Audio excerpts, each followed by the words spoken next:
kinabukasan ng bayan. Bawat bata may tanong, ba't ganito, ba't ganon?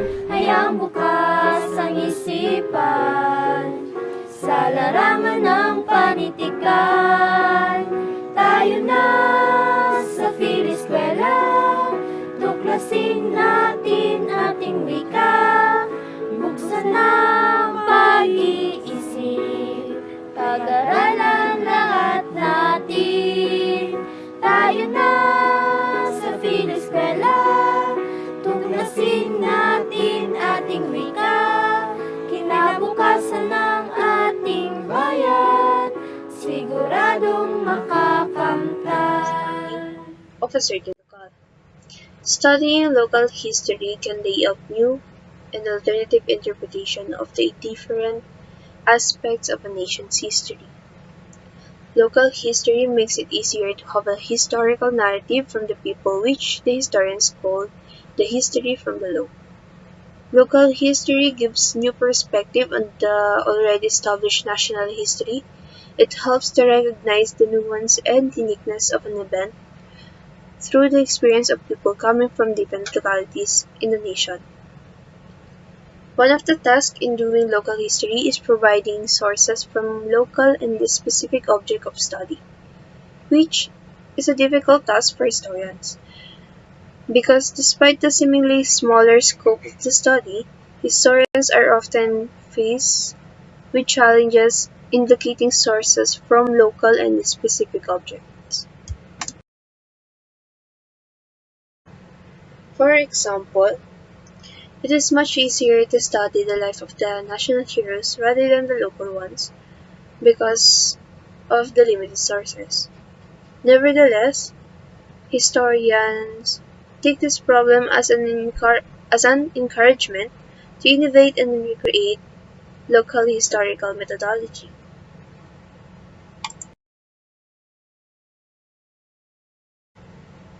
Oral history is one of the most important historical methodology in local history. It is an important part that amends the scarcity in written sources, historical documents, and other material evidences. Oral history uses the oral accounts of historical subjects, witnesses, members of the communities, and the like. It primarily relies on the memory, wherein the subjects or informant recount their memory about a certain event and their experiences or the things they learn from their ancestors or older members of the community.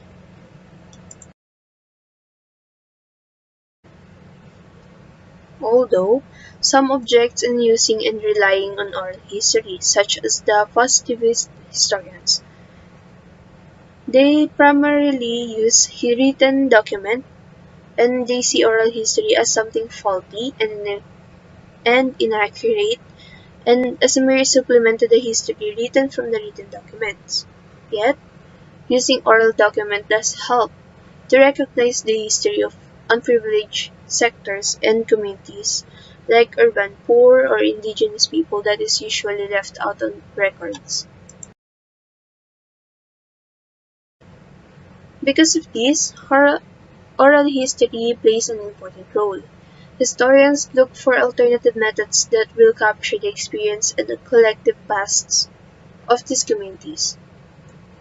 Local and oral history are important endeavors in the development and enrichment of history. These efforts fill the gaps in the discipline by highlighting alternative areas of the study and methodology towards a more holistic, inclusive, and progressive study of our past. That's all for local and oral history. Thank you.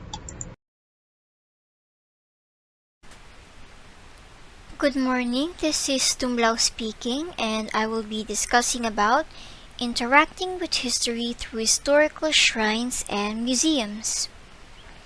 As you can see, I have provided 3 pictures below, and these pictures show what we call artifacts. Why do you think shrines and museums are important? Let's get back to it later. But first, I would like to discuss about Research is a valuable tool to learn more about the experience of the nation and our history. There are venues that exist where we experience history, and these are through historical shrines and museums. These venues provide us a certain level of authority and trustworthiness that could impact the way we view past. Through interacting with artifacts that I mentioned earlier, and as you can see in the picture, such as the World War I rifle or the clothes of a Filipino hero, we can better imagine the past beyond the mere letter and the words we read and painstakingly memorize. Now, going back to the question, why do you think shrines and museums are important?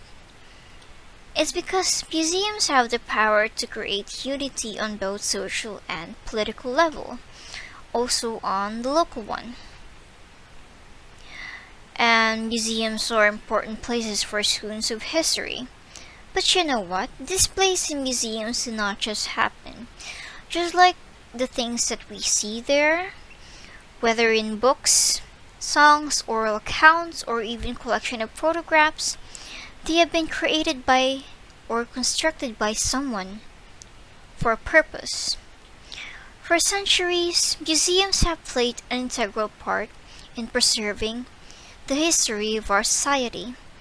The exhibits that we see tell us a story about our nation, how our communities and cultures came to be.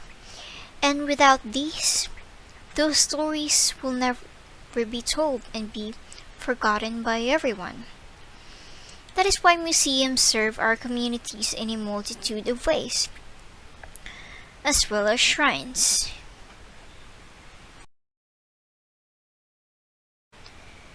These tangible objects are reconstructions of the past. Experiencing them directly is the next best thing to being there, which makes these more real for us, and researchers show that learning by experience aids with retention of the learning later in life. Historical shrines and museums serve as portals to the past, but one must take note that visiting a museum entails preparation. One thing you can do is look for historical markers, and these markers are put up by National Historical Commissions of the Philippines to provide basic details on what makes a certain site historical. They ensure where it is located, of historical and of cultural value to the nation. Now for the question, why do you think these tangible objects or artifacts are important?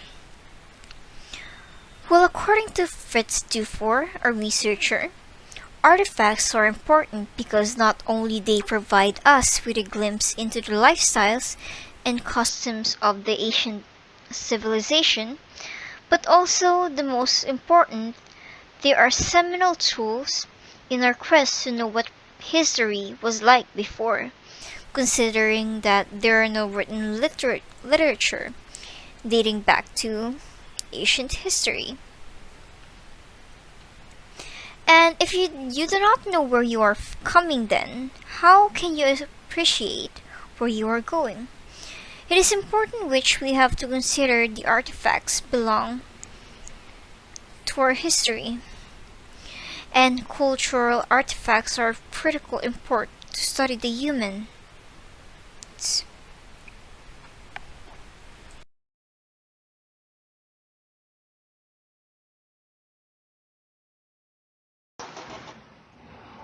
Good day, I am Dency Jetro J. Morales. I am going to report about Filipino cultural heritage. Cultural heritage is central to protecting our sense of who we are. It gives us an irrefutable connection to the past, to certain social values, beliefs, customs, and traditions that allow us to identify ourselves with others and deepen our sense of unity, belonging, and national pride. Cultural heritage is an expression of ways of living developed by a community and passed on from generation to generation, including customs, practice, places, objects, artistic expressions, and values. Cultural heritage is often expressed as either intangible or tangible cultural heritage by ICOMOS 2002. When we say tangible, these are the things that we can perceive easily by the sense of touch. Cultural heritage reflects our culture, especially from our ancestors, on how they live on that time that's still present today. Also, there are many other places that shows our cultures, beliefs, tradition, customs, and our identity as a citizens of these nations.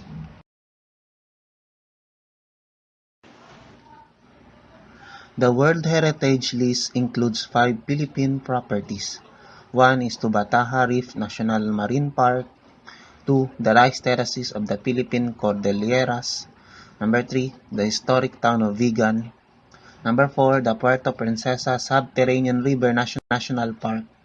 And number 5 is the Baroque churches of the Philippines, including Santo Tomas de Villanueva in Miagao, Iloilo, San Agustin in Paway, Ilocos Norte, Nuestra Señora de la Asunción in Santa Maria, Ilocos Sur, and San Agustin in Intramuros, Manila. Puerto Princesa Subterranean River National Park encompasses one of the world's impressive cave system featuring spectacular limestone karst, landscapes, pristine natural beauty, an intact old-grown forest, and distinctive wildlife.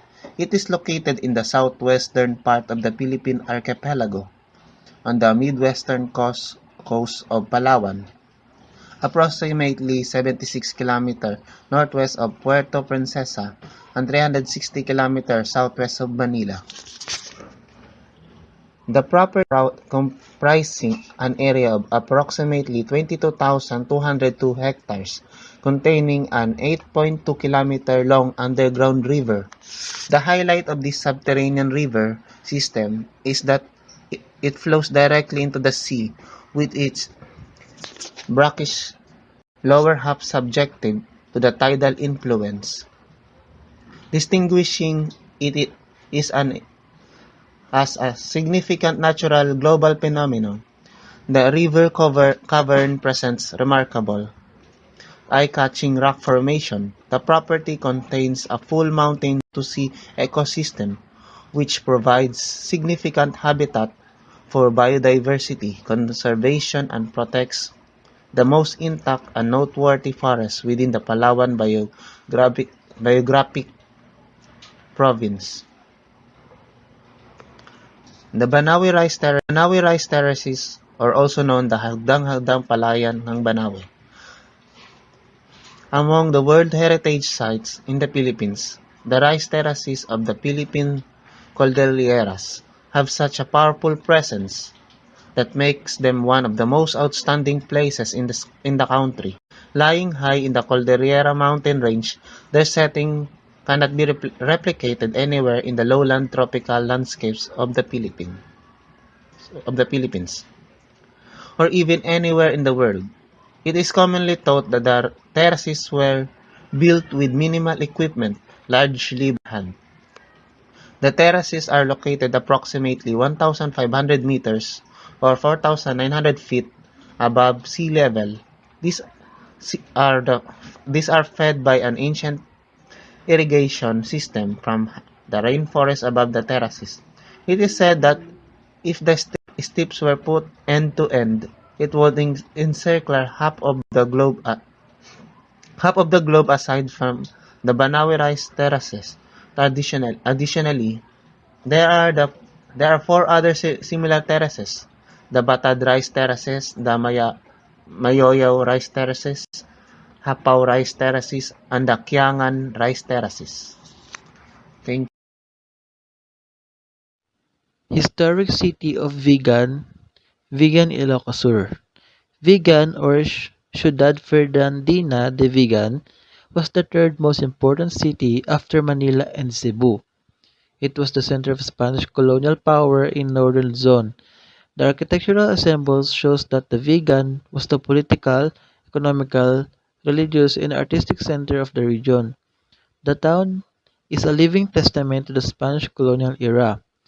a place that exerts a strong cultural influence on the modern Philippine nation. Vigan is the most indirect example in Asia as a planned Spanish colonial town, established in 16th century. Its architecture reflects the coming together of cultural elements from elsewhere in the Philippines and from China with those of Europe and Mexico to create a unique culture and townscape without parallels anywhere in the East and Southeast Asia. An important trading post before the colonial era, Vigan is located at the river delta of Abra River along the northwestern coastline of main island of Luzon, in the province of Ilocos Sur, Philippine archipelago.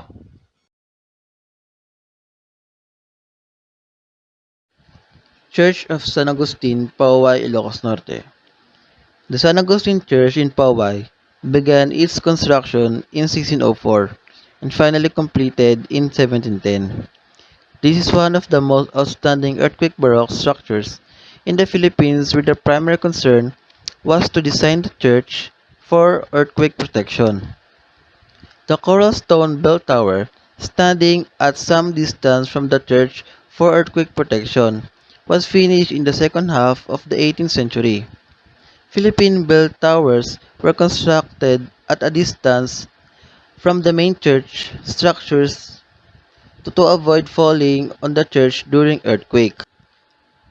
A three-story coral stone bell tower stands a few meters away from the church. The bell tower served as an observation post in 1986 for the Katipuneros during the Philippine Revolution against the Spaniard, and again by the Filipino guerrilla during the Japanese occupation in World War II. In 1993, the church was designed as a UNESCO World Heritage Site as one best example of the Baroque churches of the Philippines. The historical church is famous for its distinct architecture, highlighted by the enormous buttresses on the side and back of the building.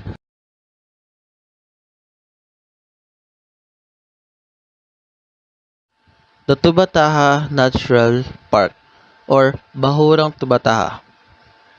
Tubataha Reefs Natural Park lies in a unique position in the center of the Sulu Sea and includes the Tubataha and GC Beasley Reef. It protects an area of almost 100,000 hectares of high-quality marine habitats containing three atolls and a large area of the deep sea. The property is home to a great diversity of marine life. Whales, dolphins, sharks, turtles, and Apollon wrasse are amongst the key species found here. The reef ecosystems supports over 300 species of corals and almost 700 species of fish. The reserve also protects one of the few remaining colonies of breeding seabirds in the region.